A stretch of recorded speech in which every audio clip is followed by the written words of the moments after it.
तो hey guys, कैसे हो आप सभी लोग। मेरे को पता है मैं लास्ट वीडियो कुछ 3 और 4 महीने पहले अपलोड की थी। कैमरा सेट कर लेता हूँ तो मैंने 3 और 4 महीने पहले अपनी लास्ट वीडियो अपलोड की थी। उसके कुछ रीजंस हैं। So here I am back with new video. और अब मैं ट्राई करूँगा कि मैं कंसिस्टेंटली अपनी वीडियो डाल लूँ, है ना, क्योंकि अच्छे व्यूज आ रहे थे पिछली वीडियो पे।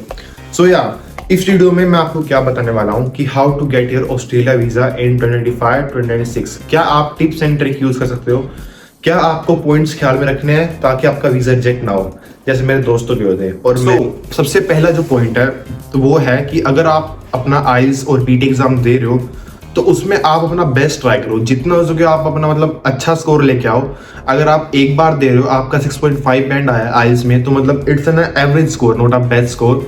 आप दोबारा ट्राई करो। इससे क्या होगा, आपका टाइम ज़्यादा लगेगा पर आप रिस्क मत लो, क्योंकि आपको जितना हो सके उतना अच्छा स्कोर लाना है ताकि आपको प्रायोरिटी मिल सके जब आपका वीज़ा एक्सेप्ट और रिजेक्ट हो। ठीक है, मेरा खुद से 6.5 बैंड था, बट मेरा एक्सेप्ट इसलिए हो गया था क्योंकि मेरे जो आगे 4 पॉइंट थे वो स्ट्रॉन्ग थे। मैंने अपना बिल्कुल भी मतलब बेस्ट नहीं था आइल्स एग्जाम में, मैं बहुत लाइटली था। वो तो भगवान की दया से मेरा हो गया, बट आप बिल्कुल लाइटली मत देना। आप जितना हो सके उतना ही ज़्यादा मतलब अपना ट्राई करना अपने आइल्स और पीटी में, ताकि आप अच्छा स्कोर कर सको। और जो एवरेज जो और फाइल्स एक्सेप्ट मतलब हो रही हैं उनके साथ आपका भी नाम जुड़ सके। क्योंकि जब आप वीज़ा प्रोसेस होता है ना, तो सबके बैंड स्कोर चेक होते हैं कि किसके ज़्यादा बैंड है, तो उसको ज़्यादा प्रायोरिटी मिलती है एज कम्पेयर टू अदर्स। अगर आपके 6.5 बैंड है और सबके 6.5 बैंड है तो आप उसी भीड़ में जुड़ जाओगे। पर अगर आपके 6.5 बैंड से 7 है, 7.5 है, 8 है, फिर तो आपका वीज़ा मतलब जस्ट लाइक बहुत ज़्यादा प्रायोरिटी हो जाता है, आपके वीज़ा आने के चांसेस 90% हो जाते हैं। So this is my first point to just like keep in your mind when you are filing your visa. आपको अपना पीटी स्कोर बहुत अच्छा लाना है, आई स्कोर जो भी आप अपना इनलिख प्रोसेस टेस्ट दे रहे हो। जो मेरा सेकेंड पॉइंट है ये मतलब बहुत ही ज़्यादा मेन है, मतलब इसके बिना आपका वीज़ा आ ही नहीं सकता। अगर आपको पता है कि आपको ऑस्ट्रेलिया जाना है, आपको ऑस्ट्रेलिया फाइल प्रोसेस करना है, आपको अब्रॉड जाकर स्टडी करना है, अगर आपने 1 साल या 2 साल पहले आपने प्लान कर लिया कि आपको बाहर ही जाना है, आपको ऑस्ट्रेलिया जाना है, तो कृपया करके अपने जो फंड्स हैं, फंड्स मतलब जब भी आप वीज़ा का जो फाइल करते हो ऑस्ट्रेलिया के लिए, तो आपको अपने फंड्स दिखाने पड़ते हैं। मिनिमम 40 लाख 30 लाख ऐसा कुछ होता है, आप चेक कर सकते हो एजेंट के साथ अपने। तो वो आपके 6 मंथ्स ओल्ड होने चाहिए। इन माय केस मेरे फंड 1 साल पुराने थे, क्योंकि मैंने 11th में ही और 12th में मैंने अपना प्लान बनाया कि मैं ऑस्ट्रेलिया जाके स्टडी करूँगा। और मेरे को पता था कि उस टाइम आपको अपने फंड शो करने पड़ते हैं जो कि 6 और 1 साल पुराने होने चाहिए। जितना पुराने उतना आपको प्रायोरिटाइज मिलेगा और आपको प्रायोरिटी मिलेगी जब आप अपना वीज़ा प्रोसेस करोगे। जब आप अपना वीज़ा प्रोसेस करो तो अपने लिए जो फंड है आपके, जो मतलब आप फंड शो करोगे, एक होता है वैल्यूएशन, एक होता है फंड शो।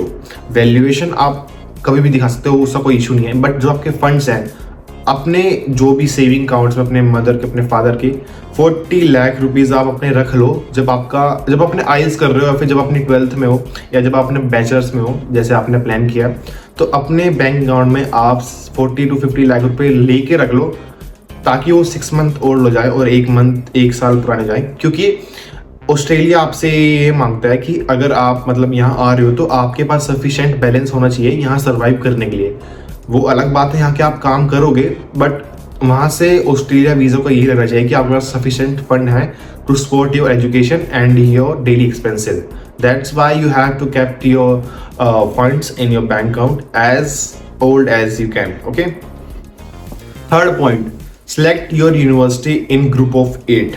तो इसका क्या मतलब है, जब आप अपनी स्टडी के लिए आप अब्रॉड आ रहे हो तो आप रिसर्च करोगे ना आपको कौन सी यूनिवर्सिटी में जाना है, कौन से कॉलेज में जाना है। कॉलेज तो आप मत ही लेना, ठीक है, मेरी एडवाइस लो, कॉलेज में आप अपना वीज़ा प्रोसेस कराना ही मत। तो आपको अपनी यूनिवर्सिटी ऐसे चूज करनी है कि वो ग्रुप ऑफ 8 हो। What is group of 8?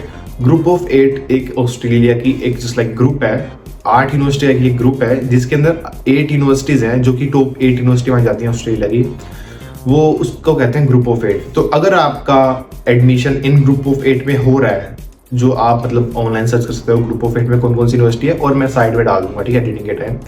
तो उन ग्रुप ऑफ 8 में अगर आपको एडमिशन मिल रहा है तो ट्राई करना आप अपने एजेंट से कहो कि मेरा ग्रुप ऑफ 8 में ही कराओ। थोड़ा फीस उनकी बहुत ज़्यादा हाई हो सकती है, बट आपके वीज़ा आने के चांसेस 90% 99% हो जाते हैं, क्योंकि अगर आपकी COE उन ग्रुप ऑफ 8 यूनिवर्सिटी से आ गई तो आपका वीज़ा डन है। इन माई केस मेरी थी ऑस्ट्रेलियन नेशनल यूनिवर्सिटी कैनबरा, जो जस्ट लाइक टॉप 3 में आती है ऑस्ट्रेलिया की। मतलब जितना हो सके अपने हाई रैंकिंग यूनिवर्सिटी चूज करो ताकि आप मतलब और ज़्यादा श्योर हो सको अपने वीज़ा के लिए। सो जो मेरा 4th पॉइंट है वो थोड़ा मतलब इम्पोर्टेंट भी है एंड नॉन इम्पोर्टेंट भी है, बट अगर आप इसको माइंड में रखते हो तो मतलब आपके चांसेस और ज़्यादा हाई हो जाते हैं वीज़ा आने के।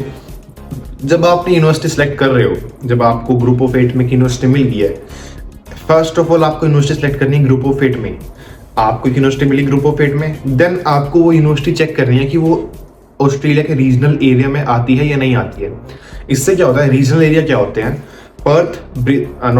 ब्रिस्बेन, मेलबर्न और सिडनी को छोड़ के जितनी भी और सिटीज ऑस्ट्रेलिया में हैं वो सब आती है रीजनल में। मतलब वो अभी डेवलपिंग स्टेज पे है। सिडनी, ब्रिस्बेन और मेलबर्न डेवलप हो चुके हैं, तो उधर ऑलरेडी पॉपुलेशन बहुत हाई है। तो आप उधर की यूनिवर्सिटी ना सेलेक्ट करके आप पर्थ और कैनबरा, जैसे लाइक मैंने कैनबरा सेलेक्ट की थी, ये भी रीजनल आता है, ठीक है। बर्थहर्स्ट हो गया, बहुत सारी ऐसी जगह हैं जहाँ पे ग्रुप ऑफ 8 के कैंपसेस हैं, तो आप उन कैंपसेस को चूज करो क्योंकि वो रीजनल में आते हैं। इधर उनको ज़रूरत है कि बंदे आए और पढ़े और उनकी जो ग्रोथ में उनको हेल्प करें। तो that's why you have to select university in group of 8 and then in regional area. Regional area वो होता है जहाँ पे इनकी पॉपुलेशन बहुत कम होती है, जहाँ इनको बंदे चाहिए कि डेवलप उस एरिया को डेवलप करें।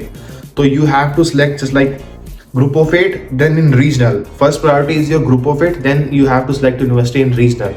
That will help you a lot in your visa process.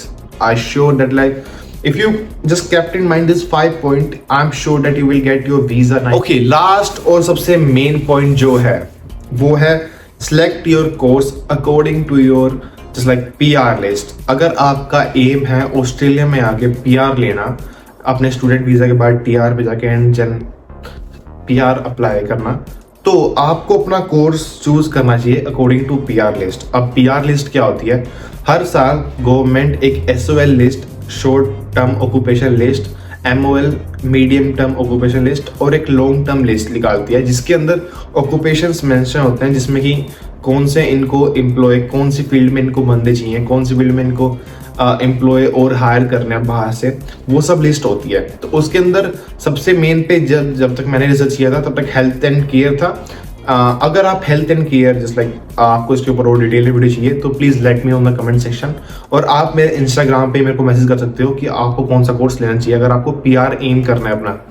तो मैं जहाँ सजेस्ट करता हूँ कि सबसे पहली बात आपको अपनी यूनिवर्सिटी ग्रुप ऑफ 8 में चूज करनी है। अपने फंड्स जितने उसके उतने पुराने रखो एंड अपना PT स्कोर जितना उसको उतना अच्छा लगो, ठीक है।